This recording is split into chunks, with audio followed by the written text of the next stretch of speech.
Hello, I'm Robbie Fowler and you're watching Redmen TV.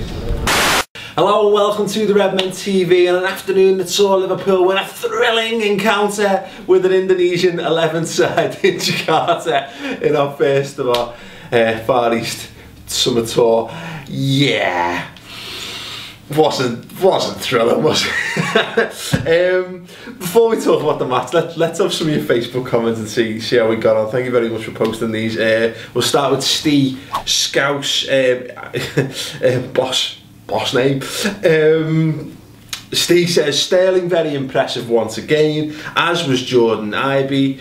The Indonesian Reds were a credit as well. Superb atmosphere, and I thought it was just the Scandinavians. No, apparently our fan base all over the world are just nutters, and that's boss. Okay then, Nasek Wahab says, I have come up with a groundbreaking hypothesis. Second team is better than the first team. In all seriousness, the way that the first team are way too slow and struggle badly to break the opposition down. Yeah. It was two different approaches. I thought the way we set up first half was very much a 4-2-3-1. So you got Coutinho, Luis Alberto and Darnan as the three supporting Aspas. Yeah, there you go. Tactical insight using fingers. I'm like Brendan Rodgers. Triangle. Anyway, yeah, you've got a lot of players there who are going to look to pick little pockets of space up and look to pick passes in Alberto and Coutinho. But we didn't have enough people for them to get the ball to. So yeah, I do actually agree with that to a certain extent. But equally, yeah, I mean, there's two things you've got to take into account. Yeah, we looked a lot more dangerous in the second half with players able to run in beyond with pace. Sterling and again, Ibe showed it.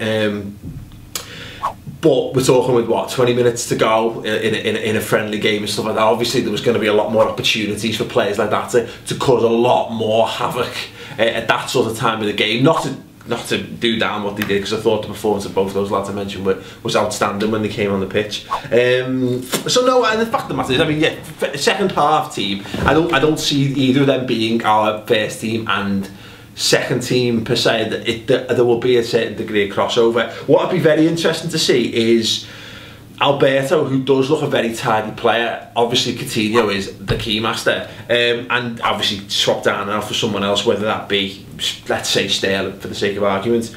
If you had Daniel Sturridge leading the line there, I think we'd look a lot more dangerous set up the way we were first half, whereas second half, if we'd had, say, Suarez in instead of Brady, which is obviously, it goes without saying, we'd be more dangerous. But I think that's how that team would work better in that way. I thought Aspas did well. You know, you got unlucky when you went around the keeper and it bobbled big time. That's what happens when you play on Farmers Field for a pitch. But no, yeah, you know, I was impressed by them, and there were plenty of high points, if not necessarily having the game be particularly interesting. Okay, Mohamed Shafiq. Dull. Not a top 4 material. Need 2 marquee signings.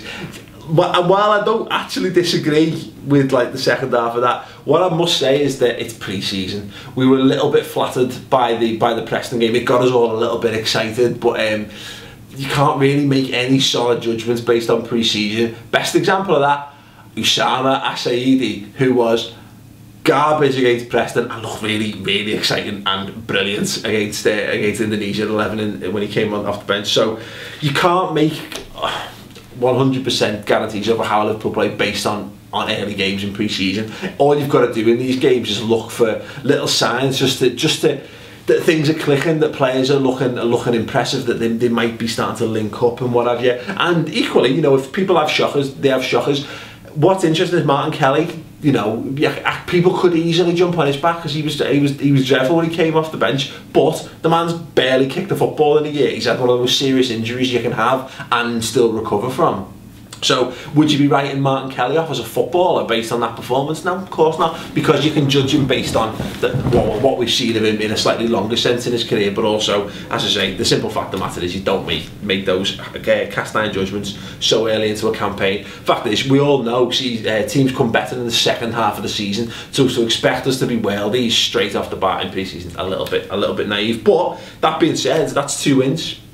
It's more than we did last season. What did we get? A draw, a defeat, or 2 draws and a defeat in the first 3 pre-season games last season.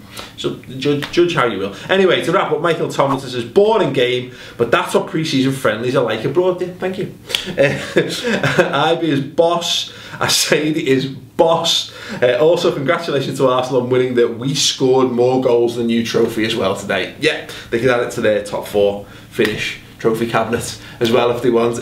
No, that's, yeah, I agree with everything you said there. I think the only major disappointing thing, if you will, from that is that because Arsenal won 7-0, you have got that in the back of your mind and you are sort of thinking, oh, how many are we going to stick past these? And it wasn't quite as sort of cohesive today as maybe we saw against Preston, but as I say, completely different set of circumstances, and you know, and pitching and players, and I think it was mentioned in commentary that Indonesian side will, you know, I don't know how talented they are. I don't watch a lot of Indonesian football, do you?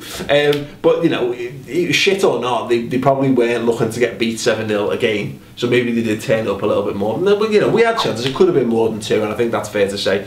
Sterling probably should have passed to Barini when he had that shot that he hit the side netting in. Aspas, if he doesn't spoon it when he goes around the keeper, you know, there you go. There's 4-0, and we're all going, okay, fair enough, pretty solid result. But no, plenty of positives to be taken. If not, like, it was, as I said, it was a very typical pre-season game. That's, if you're expecting us to be thrilling in the rest of these pre-season games, I'm really sorry. That's what to expect from a pre-season game. That's what pre-season games are meant to look like. So anyway, take the positives that you can, and don't get downbeat when you think it's looking shit, because ultimately this is miles away from the Liverpool you're going to see when the season kicks off, let alone when it all gels in sort of January next year. Anyway, thank you very much for watching the show. Oh, if you want to win a copy of the Liverpool Way creators Dave Usher's new book, Like I Say, which documents Brendan Rodgers' first season in charge of the football club, you can win a copy for free. Yes, free.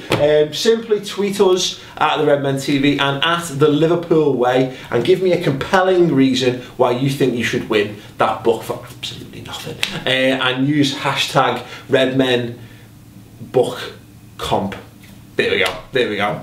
Short, sweet, simple. Yeah, if you want to watch more Redmen TV goodness, we'll be back on Wednesday evening this week on the subscriber show for the Reds Roundup. We'll be looking at this game in a whole lot more detail, looking at the players who performed, the players who underperformed in more than what the 7 minutes or whatever I've done here. So do check that out. It's free for a month if you haven't signed up already on the redmentv.com. So thank you very much. If I don't see you there, I'll see you here next week. Ta-ra.